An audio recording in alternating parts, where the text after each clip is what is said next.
Hi friends, ಎಲ್ಲರೂ ಹೇಗಿದ್ರೆ ಬನ್ನಿ ಇವತ್ತಿನ ಆಸೆ ಎಪಿಸೋಡನ್ನು ನೋಡ್ಕೊಂಬರೋಣ. ಸಾರಿ, ನಾನು 2 ದಿನದಿಂದ ವೀಡಿಯೋಸನ್ನು ಅಪ್ಲೋಡ್ ಮಾಡೋಕ್ಕಾಗಲಿಲ್ಲ. ಕೆಲವು ಅಯ್ಯಪ್ಪ ಸ್ವಾಮಿ ಒಂದು ಇರುಮುಡಿ ಕಾರ್ಯ ಇದ್ದಿದ್ದರಿಂದ ದಯವಿಟ್ಟು ಕ್ಷಮಿಸಬೇಕು. ಆದರೆ 2 ದಿನದಲ್ಲಿ ಏನಾಯಿತು ಅನ್ನೋದನ್ನು ನಾನು ಖಂಡಿತವಾಗ್ಲೂ ತಿಳಿಸ್ಕೊಡ್ತೀನಿ. ಈ ಕಡೆ ಕ್ರಿಶ್ ಅವರ ಅಜ್ಜಿಗೆ ಆಕ್ಸಿಡೆಂಟ್ ಆಗುತ್ತೆ. ಆಕ್ಸಿಡೆಂಟ್ ಆಗಿರೋ ಟೈಮಲ್ಲಿ ಯಾರೂ ಬಂದು ಹೆಲ್ಪ್ ಮಾಡೋದಿಲ್ಲ. ಅದೇ ಟೈಮ್ಗೆ ಸೂರ್ಯ ಬಂದು ಹೆಲ್ಪ್ ಮಾಡಿ ಅವ್ರನ್ನ ಹಾಸ್ಪಿಟ್ಲಿಗೆ ಸೇರಿಸಿ ಕ್ರಿಶನ್ನ ಮನೆಗೆ ಕರ್ಕೊಂಬರ್ತಾನೆ. ಕ್ರಿಶನ್ನ ಮನೆಗೆ ಕರ್ಕೊಬಂದಾಗ ಶಾಂತಿ ಅಪೋಸ್ ಮಾಡ್ತಾಳೆ, ಯಾವುದೇ ಕಾರಣಕ್ಕೂ ಅವ್ನ ಮನೇಲಿ ಇರಬಾರ್ದು ಅಂತ ಹೇಳಿ. ಸರಿ, ಮಗು ಯಾರು ಇರಬಾರ್ದು ಅಂಥೇಳಿ ಕೈ ಎತ್ತಿ ಅಂತ ಸೂರ್ಯ ಅಂದಾಗ ಮನೇಲಿರೋರೆಲ್ಲರೂ ಕೈ ಎತ್ತುತ್ತಾರೆ. ಆದರೆ ಶಾಂತಿ ಮಾತ್ರ ಕೈ ಎತ್ತೋದೇ ಇಲ್ಲ. ಸರಿ ಆಯಿತು, ನೀನು ಇರೋದು ಕನ್ಫರ್ಮ್ ಆಯಿತು ಅಂದಾಗ ಅಯ್ಯೋ ಫಸ್ಟು ಅವನ್ನ ಕರ್ಕೊಂಡೋಗಿ ಆ ಪೀಡೆನ ಅಂತೇಳಿ ಅಂತಾನೆ.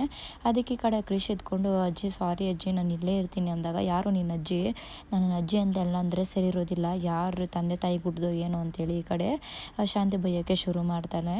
ಅದೇ ಟೈಮ್ಗೆ ಈ ಕಡೆ ರಂಗನಾಥ್ನ ತಾತ ಅಂತ ಕರಿತಾ ಇರ್ತಾರೆ. ಏನು ರೀ ಅವ್ನು ನಿಮ್ಮನ್ನು ತಾತ ಅಂತ ಕರಿತಾ ಇದ್ದಾನೆ ಅಂದರೆ, ಕರೀಲಿ ಬಿಡೆ, ಅವ್ನು ಯಾವಾಗಲೂ ನನ್ನನ್ನು ತಾತ ಅಂತಲೇ ಕರೆಯೋದು ಅಂತೇಳಿ ಈ ಕಡೆ ಶಾಂತಿ ಅಂತಾಳೆ.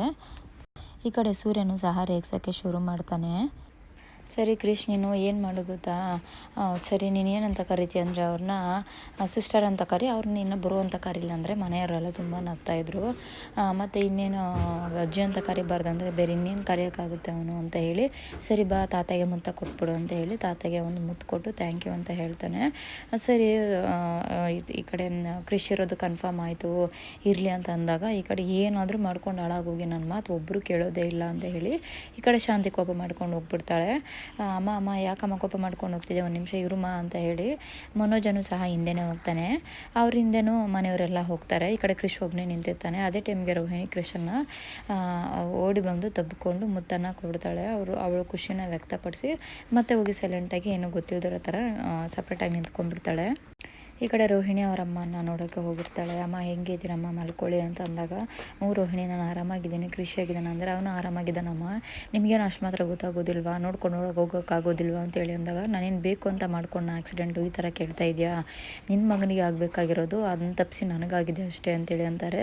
ಸರಿ ಆಯಿತು, ಸೂರ್ಯಗೆ ಏನಕ್ಕೆ ಮಗುನ ಕಟ್ ಕಳಿಸ್ತೀಯ ಅಂದಾಗ, ನಾನು ಕಟ್ ಕಳಿಸಿಲ್ಲಮ್ಮ, ನಾನು ಪ್ರಜ್ಞೆ ಇಲ್ದಿರಾನೆ ಬಿದ್ದೋಗಿದ್ದೆ, ನನಗೆ ಯಾರೂ ಸಹಾಯ ಮಾಡೋಕ್ಕೆ ಬಂದಿಲ್ಲ, ಆ ಟೈಮಲ್ಲಿ ಸೂರ್ಯ ಬಂದು ಮಗುನ ತೊಗೊಂಡೋಗಿದ್ದು, ಅವ್ರು ತೊಗೊಂಡೋಗಿದ್ದು ಸಹ ನನಗೆ ನೆನಪೇ ಇರಲಿಲ್ಲ ಅಂತೇಳಿ ಈ ಕಡೆ ಅವ್ರ ತಾಯಿ ಅಂತಾರೆ. ಆದರೆ ನನ್ನ ಪರಿಸ್ಥಿತಿ ಹಿಂಗೆ ಅಂತೇಳಿ ಮನೇಲಿ ಯೋಚನೆ ಮಾಡಿದ್ಯಮ್ಮ, ನಿನಗೆ ಅಷ್ಟು ಮಾತ್ರ ಗೊತ್ತಾಗೋದಿಲ್ವಾ ಅಂತ ಹೇಳಿ ಅಂದಾಗ, ಸರಿ ಕಣೆ, ಅಲ್ಲಿ ಏನಾದರೂ ಹೆಚ್ಚು ಕಡಿಮೆ ಆಗಿ ನಾನು ಸತ್ತೋದೆ ಅಂತ ಅನ್ಕೋ, ಆಗ ಸೂರ್ಯ ಬಂದಿಲ್ಲ ಅಂದರೆ ಕೃಷಿಗತಿ ಏನಾಗಿರೋದು ಅಂತ ಒಂದು ಸಲ ಯೋಚನೆ ಮಾಡು, ನಾವಿಲ್ಲೂ ಓದಿ ಏನು ಮಾಡೋದು ಅಂದಾಗ, ನಾನಿದ್ದೀನಮ್ಮ, ನಾನೇನು ಸತ್ತಿಲ್ಲ, ನಾನಿನ್ನೂ ಬದುಕಿದ್ದೀನಿ ಅಂತೇಳಿ ಅಂತಾರೆ. ಅದಕ್ಕೆ ಅವ್ರ ತಾಯಿ, ಹೌದು ಬರೀ ನಿನ್ನ ಬಗ್ಗೆ ಮಾತ್ರ ಯೋಚನೆ ಮಾಡ್ತಾ ಇದೆಯಾ, ನಮ್ಮ ಬಗ್ಗೆ ನೀನು ಯೋಚನೆನೇ ಮಾಡ್ತಾ ಇಲ್ಲ ಅಂತೇಳಿ ಅಂದಾಗ, ಈ ಕಡೆ ರೋಹಿಣಿ ಅಮ್ಮ ದಯವಿಟ್ಟು ನನ್ನ ಕಷ್ಟನ ಅರ್ಥ ಮಾಡ್ಕೊಮ್ಮ ಅಂತೇಳಿ ಅಂತಾರೆ. ಅದಕ್ಕೆ ರೋಹಿಣಿ ತಾಯಿ, ನೋಡಿ ನೀನೇ ಹೇಳಿದ್ರೆ ತೊಂದರೆ ಆಗುತ್ತೆ, ಹೆಂಗಿದ್ರು ಏನೋ ನಿಂಗೆ ಆಲ್ರೆಡಿ ತಪ್ಪು ಮಾಡಿರೋದು ಗೊತ್ತಿದೆಯಲ್ವ ಮನೇಲಿ, ಇದನ್ನು ಹೇಳ್ಬಿಡು ಅಂತೇಳಿ ಅಂತಾರೆ. ಅದಕ್ಕೆ ಈ ಕಡೆ ನಮ್ಮ ಅತ್ತೆ ನನ್ನ ಸಾಯಿಸ್ಬಿಡ್ತಾರೆ, ಈಗ ನಾನು ಮಾಡಿರೋ ತಪ್ಪಿಗೆ ನಾನು ಇನ್ನೂ ಕ್ಷಮಿಸಿಲ್ಲ ಅಂತದ್ರಲ್ಲಿ ಇದು ಗೊತ್ತಾಗ್ಬಿಟ್ರೆ ಅಷ್ಟೇ, ನನಗೆ ಯಾವ ಟೈಮಲ್ಲಿ ಏನಿದು ಗೊತ್ತಾಗುತ್ತೋ ನಿಜ ಅಂತೇಳಿ ಭಯ ಬೀಳ್ತಾ ಇದ್ದೀನಿ, ಅಂಥದ್ರಲ್ಲಿ ನೀನು ಸಹ ಇದನ್ನು ಹೇಳು ಅಂತೆಲ್ಲ, ಹೆಂಗಮ್ಮ ಕಷ್ಟ ಆಗುತ್ತಮ್ಮ ನನ್ನ ಕೈಯಲ್ಲಿ ಅಂತೇಳಿ ಈ ಕಡೆ ರೋಹಿಣಿ ಬೈಯೋಕ್ಕೆ ಶುರು ಮಾಡ್ತಾಳೆ. ಅದಕ್ಕೆ ಕಲ್ಯಾಣಿ, ನನ್ನ ಮಾತು ಕೇಳು ದಯವಿಟ್ಟು, ಮನೆಯವರೆಲ್ಲ ತುಂಬ ಒಳ್ಳೆಯವರು, ನೀನೇ ಹೇಳಿದ್ರೆ ಚೆನ್ನಾಗಿರುತ್ತೆ, ಅದು ಬೇರೆಯವರಿಂದ ಗೊತ್ತಾದರೆ ನಡೆದೇನೋ ತುಂಬ ದೊಡ್ಡ ಸಮಸ್ಯೆ ಆಗಿ ಪರಿವರ್ತನೆ ಆಗಿಬಿಡುತ್ತೆ, ದಯವಿಟ್ಟು ಆದಷ್ಟು ಬೇಗ ಹೇಳಿಬಿಡು ಅಂತೇಳಿ ಅಂದಾಗ, ಅಮ್ಮ ನೀನು ಬಾಯಿ ಮುಚ್ಕೊಂಡು ಸುಮ್ಮನೆ ಇರಮ್ಮ, ನಿಮಗೇನು ಗೊತ್ತಾಗೋದಿಲ್ವ ಅಷ್ಟು ಮಾತ್ರ, ಯಾವುದೇ ಕಾರಣಕ್ಕೂ ಈ ಸತ್ಯ ಗೊತ್ತಾಗಬಾರ್ದು, ಗೊತ್ತಾದರೆ ಅಷ್ಟೇ ನನ್ನ ಪರಿಸ್ಥಿತಿ ಅಂತೇಳಿ ಈ ಕಡೆ ರೋಹಿಣಿ ಬೈಯೋಕ್ಕೆ ಶುರು ಮಾಡ್ತಾಳೆ. ಸರಿ ಆಯಿತು, ನೀನು ಊಟ ಆಯಿತಾ ಅಂತೇಳಿ ಅಂದಾಗ, ಇಲ್ಲಮ್ಮ ಊಟ ಏನೂ ಆಗಿಲ್ಲ ಅಂತೇಳಿ ಅಂತಾರೆ, ಬರೀ ಡ್ರಿಪ್ಸಲ್ಲೇ ಇರಬೇಕಂತ ಹೇಳಿದ್ದಾರೆ ಅಂತಾಳೆ. ಸರಿ ಆಯಿತು, ಸೂರ್ಯ ಏನಾದರೂ ಮಗುನ ಕರ್ಕೊಂಬಂದರೆ ಯಾವುದೇ ಕಾರಣಕ್ಕೂ ಮಗುನ ಕರ್ಕೊಂಡು ಹೋಗ್ಬೇಡಿ, ನಾನೇ ಇಟ್ಕೊತೀನಿ ಅಂತೇಳಿ ಅವ್ರ ಜೊತೆ ಜಗಳ ಮಾಡು ಅಂತೇಳಿ ಅಂತಾರೆ. ಸರಿ ಆಯಿತು ಅಂತೇಳಿ ಅವ್ರ ತಾಯಿನ ಒಪ್ಕೊತಾರೆ. ಈ ಕಡೆ ಮನೆಯವರೆಲ್ಲನೂ ಕುಳಿಸ್ಕೊಂಡು ಕೃಷಿಗೆ ಊಟನ ಮಾಡಿಸ್ತಾ ಇರ್ತಾರೆ. ಈ ಕಡೆ ಸೂರ್ಯ, ಮೀನಾ ಮತ್ತು ಮನೋಜನು ಸಹ ಕುಳಿಸ್ಕೊಂಡು ಊಟ ಮಾಡ್ತಾ ಇರ್ತಾರೆ. ಈ ಕಡೆ ರವಿ ಶ್ರುತಿ ಅವ್ರನ್ನೂ ಸಹ ಮಗುನ ಆಡಿಸ್ತಾ ಇರ್ತಾರೆ. ಅದನ್ನೆಲ್ಲ ನೋಡಿ ತಲೆ ಹೊಡ್ಕೊಂಡು ಈ ಕಡೆ ಶಾಂತಿ ಸೈಡಲ್ಲಿ ನಿಂತ್ಕೊಂಡಿರ್ತಾಳೆ. ಈ ಕಡೆ ರಂಗನಾಥ್ ತುಂಬಾ ಖುಷಿಯಾಗಿ ಫೀಲ್ ಆಗ್ತಾ ಇರ್ತಾನೆ. ಇದನ್ನೆಲ್ಲ ನೋಡಿ ರೋಹಿಣಿಗೆ ತುಂಬ ಎಮೋಷನಲ್ ಫೀಲ್ ಆಗೋಕ್ಕೆ ಶುರು ಆಗೋಗುತ್ತೆ.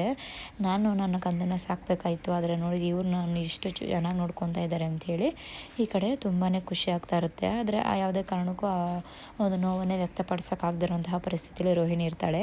ಈ ಕಡೆ ಎಲ್ಲ ಊಟ ಎಲ್ಲ ಆದಮೇಲೆ ಮಗು ಮಲ್ಕೊಂಡಿರುತ್ತೆ ಸೂರ್ಯ ಮತ್ತು ಮೀನಾ ಜೊತೆ. ಅವರಿಬ್ಬರು ಮಲ್ಕೊಂಡಾಗ ಸೈಲೆಂಟಾಗಿದ್ದು ರೋಹಿಣಿ ರೂಮ್ಗೆ ಓಡಿ ಬಂದುಬಿಡ್ತಾನೆ. ಅಮ್ಮ ನಿನ್ನನ್ನು ತುಂಬ ಮಿಸ್ ಮಾಡ್ಕೊತಾ ಇದ್ದೀನಮ್ಮ, ನಾನು ಇಲ್ಲೇ ಮಲ್ಕೊತೀನಿ ಅಂದಾಗ, ಇಲ್ಲ ಕಂದ ಅವರೆಲ್ಲನೂ ಅನುಮಾನ ಪಡ್ತಾರೆ ನನ್ನ ಮೇಲೆ, ನಿನ್ನ ಯಾವುದೇ ಕಾರಣಕ್ಕೂ ನಾನೇ ಅಮ್ಮ ಅಂತ ಹೇಳಬಾರ್ದು, ನಿನ್ನ ಅಮ್ಮ ಇಲ್ಲಿ ಅಂತಂದರೆ ನೀನು ಬಾಯಿ ಬಿಡಬಾರ್ದು, ನಿನ್ನ ಅಮ್ಮ ಇಲ್ಲ ಅಂತಲೇ ಇರಬೇಕು, ನನಗೋಸ್ಕರ ನೀನು ಅದನ್ನ ಅಡ್ಜಸ್ಟ್ ಮಾಡ್ಕೊಬೇಕು, ಯಾವುದೇ ಕಾರಣಕ್ಕೂ ಅಮ್ಮ ಮೇಲೆ ಕೋಪ ಮಾಡ್ಕೋಬಾರ್ದು ಅಂತೇಳಿ ರೋಹಿಣಿ ಅಂತಾಳೆ. ನಿನಗೇನಾದರೂ ಬೇಕಾದರೆ ಅಮ್ಮನ ಕೇಳು, ಯಾವುದೇ ಕಾರಣಕ್ಕೂ ನಾನೇ ಅಮ್ಮ ಅಂತ ಹೇಳಬಾರ್ದು, ಅಮ್ಮಗೆ ತುಂಬ ಸಮಸ್ಯೆ ಆಗುತ್ತೆ, ಆದರೆ ನಾನು ನಿನ್ನ ಜೊತೆ ಯಾವಾಗಲೂ ಇರ್ತೀನಿ, ಬೇಜಾರು ಮಾಡ್ಕೋಬೇಡ ಅಂಥೇಳಿ ಅಂದಾಗ, ಸರಿ ಆಯಿತು ಅಂಥೇಳಿ ಈ ಕಡೆ ಕ್ರಿಶು ಸಹ ಸುಮ್ಮನಿರ್ತಾನೆ. ಈ ಕಡೆ ನಿದ್ದೆ ಮಾಡ್ತಾರೋ ಮೀನಾ ಅಕ್ಕಪಕ್ಕದಲ್ಲೆಲ್ಲ ನೋಡಿದಾಗ ಕ್ರಿಶ್ ಇರೋದಿಲ್ಲ. ಎಲ್ಲೋದ ಕ್ರಿಶ್ ಇಲ್ವಲ್ಲ ಅಂಥೇಳಿ ಮನೆಯೆಲ್ಲ ಹುಡುಕಾಡೋಕ್ಕೆ ಶುರು ಮಾಡ್ತಾಳೆ. ಅದೇ ಟೈಮ್ಗೆ ಕ್ರಿಶ್ ಅಂಥೇಳಿ ಮೀನಾ ಹುಡ್ಕೊಂಡು ಬರ್ತಾ ಇರ್ತಾಳೆ. ಆ ಸೌಂಡ್ ಈ ಕಡೆ ರೋಹಿಣಿಗೆ ಕೇಳಿಸುತ್ತೆ.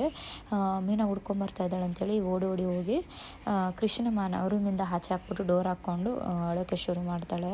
ಈ ಕಡೆ ಮೀನಾ ಓಡಿ ಬಂದು ಕ್ರಿಶ್ ಏನು ಮಾಡ್ತಿದ್ದಾನೆ ಇಲ್ಲಿ ಅಂತ ಹೇಳಿ, ಕ್ರಿಶ್ ಏನು ಮಾಡ್ತಾ ಇದೆಯಾ ಇಲ್ಲಿ, ಯಾಕೆ ಅಲ್ಲಿಗೋದೆ ನೀನು, ಬಾ ಇಲ್ಲಿ ಅಂಥೇಳಿ ಕರ್ಕೊಬಂದು, ಯಾಕೆ ಏನು ಬೇಕಾಗಿತ್ತು ಅಂತೇಳಿ ಅಂತಾರೆ. ಇಲ್ಲ ನನಗೆ ನೀರು ಬೇಕಾಗಿತ್ತು ಅಂತೇಳಿ ಅಂತಾರೆ. ಸರಿ ಆಯಿತು, ಇಲ್ಲೇನು ಮಾಡ್ತಿದ್ಯಾ, ಯಾವುದೇ ಕಾರಣಕ್ಕೂ ನೀನು ಈ ರೂಮಿಗೆ ಬರಬಾರ್ದು, ಯಾರು ರೂಮಿಗೆ ಬಂದರೆ ಇವ್ರ ರೂಮಿಗೆ ಮಾತ್ರ ಹೋಗಬಾರ್ದು ಸರಿನಾ ಅಂತ ಹೇಳಿ ಈ ಕಡೆ ಮೀನಾ ಕರ್ಕೊಂಡೋಗಿ ಕುಳಿಸ್ಕೊತಾಳೆ. ಬೆಡ್ ಹತ್ರ ಕರ್ಕೊಂಡೋಗಿ ನೀರನ್ನು ಕೊಟ್ಟು ಕುಡಿಸಿ, ಸರಿ ನೀನು ಮಲ್ಕೋ, ಏನಾದರೂ ಬೇಕಾದ್ರೆ ನನ್ನನ್ನು ಕೇಳು ಅಂತ ಹೇಳಿ ಕ್ರಿಶನ್ನು ನಿದ್ದೆ ಮಾಡಿಸ್ತಾಳೆ.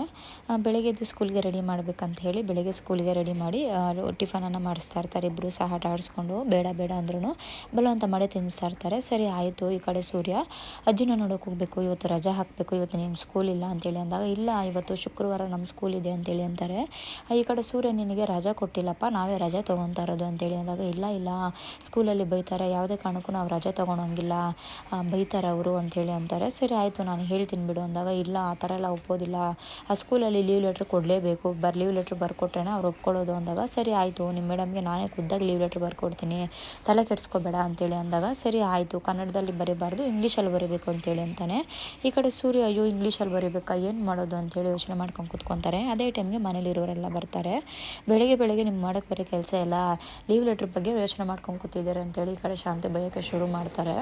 ಅದಕ್ಕೆ ಈ ಕಡೆ ರಂಗನಾಥ್, ಹೌದಪ್ಪ ಸ್ಕೂಲಲ್ಲಿರೋ ರೂಲ್ಸ್ ಅದೇ ರೀತಿ, ಲೀವ್ ಲೆಟ್ರ್ ಕೊಡಲೇಬೇಕು ಅಂತೇಳಿ ಅಂತಾರೆ. ಈ ಕಡೆ ರೋಹಿಣಿ, ನೀವೇನು ಹೋಗಂಗಿಲ್ಲ, ನೀವು ಲೀವ್ ಲೆಟ್ರ್ ಬರೆದು ಒಂದು ಫೋಟೋ ಕಳಿಸಿದ್ರೆ ಸಾಕು ಅಂತೇಳಿ ರೋಹಿಣಿ ಅಂತಾಳೆ. ಓ ಹೌದಲ್ಲ, ಪರವಾಗಿಲ್ಲ, ನಾನು ಆರಾಮಾಗಿ ನಾನೇ ಬರ್ಕೊಡ್ಬೋದಿತ್ತು, ಆದರೆ ಕನ್ನಡದಲ್ಲಿ ಅಲ್ವಂತೆ ಇಂಗ್ಲೀಷಲ್ಲಿ ಬರ್ಕೊಡ್ಬೇಕಂತೆ ಅಂತೇಳಿ ಅಂತಾರೆ. ನಿನ್ನ ಮುಖಕ್ಕೆ ಇಂಗ್ಲೀಷಲ್ಲಿ ಎಷ್ಟು ಅಕ್ಷರ ಇದೆ ಅಂತ ಗೊತ್ತಾ ಅಂತೇಳಿ ಈ ಕಡೆ ಶಾಂತಿ ಅಂದಾಗ, ರಂಗನಾಥ್ ನಿನಗೆಷ್ಟಿದೆ ಅಂತ ಗೊತ್ತೇನೆ ಅಂತೇಳಿ ಶಾಂತಿನಿ ಕೇಳಿದಾಗ ಶಾಂತಿ ಸುಮ್ಮನೆ ಆಗೋಗ್ತಾಳೆ. ಏನು ಮಾಡೋದು, ನನಗೂ ಇಂಗ್ಲೀಷ್ ಬರುತ್ತೆ ಅಲ್ಪ ಸ್ವಲ್ಪ ಅಂತೇಳಿ ಈ ಕಡೆ ಸೂರ್ಯ ಅಂತಾನೆ. ಅಲ್ಪ ಸ್ವಲ್ಪ ಇಂಗ್ಲೀಷ್ ಮಾತಾಡೋದಕ್ಕೂ ಬರೆಯೋದಕ್ಕೂ ತುಂಬ ವ್ಯತ್ಯಾಸ ಇದೆಯಪ್ಪ ಅಂತ ಹೇಳಿ ಈ ಕಡೆ ಮನೋಜ ಅಂತಾನೆ.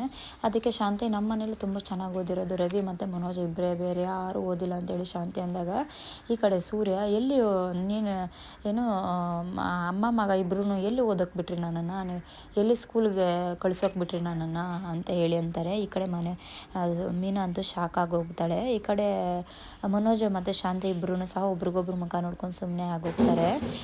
ಸರಿ ಆಯಿತು ಬಿಡಿ, ಲೀವ್ ಲೆಟ್ರ್ ತಾನೇ ನಾನು ಬರ್ಕೊಡ್ತೀನಿ ಅಂತ ಹೇಳಿ ಈ ಕಡೆ ರೋಹಿಣಿ ಒಪ್ಕೊತಾಳೆ.